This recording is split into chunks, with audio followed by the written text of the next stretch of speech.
অত্যাচারিত অধ্যাপিকা পাপিয়া মান্ডি প্রতিবাদী ঐক্য মঞ্চের আহ্বানে যে সকল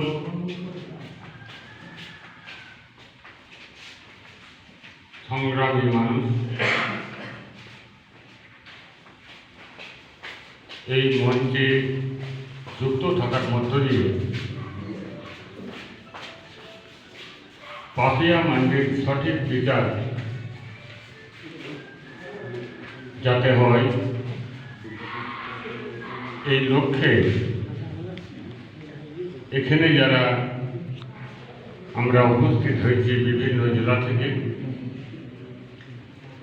বিভিন্ন সংগঠন থেকে, সকলকে আন্তরিক শুভেচ্ছা, ধন্যবাদ, অভিনন্দন জানিয়ে আমি দু একটি কথা বলব।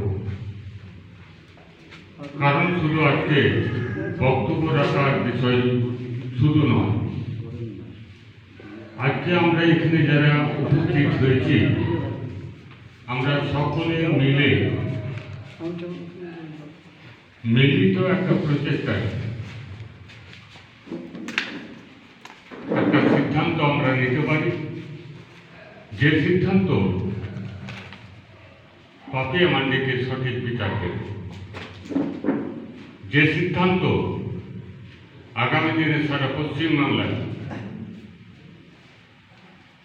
যারা অত্যাচারিত তারা প্রকৃত অর্থে বিচার পাবেন,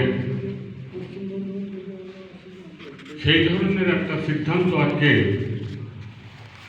এখানে সকলে মিলে আমাদের গ্রহণ করতে হবে। তাই স্বাভাবিক কারণে বেশি বক্তব্য রাখার বিষয় নয়। আপনারা ইতিমধ্যে শুনেছেন, আগে আমরা মিলিত হয়েছিলাম, কনভেনশন আমরা করেছি, কনভেনশন করে আমরা কয়েকটি আমরা সিদ্ধান্ত গ্রহণ করেছিলাম। তার মধ্যে জেলা শাসককে এই সংগঠনের পক্ষ থেকে ডেপুটেশন দেওয়া। আমরা দেখলাম সকলে হয়তো হাজির হননি,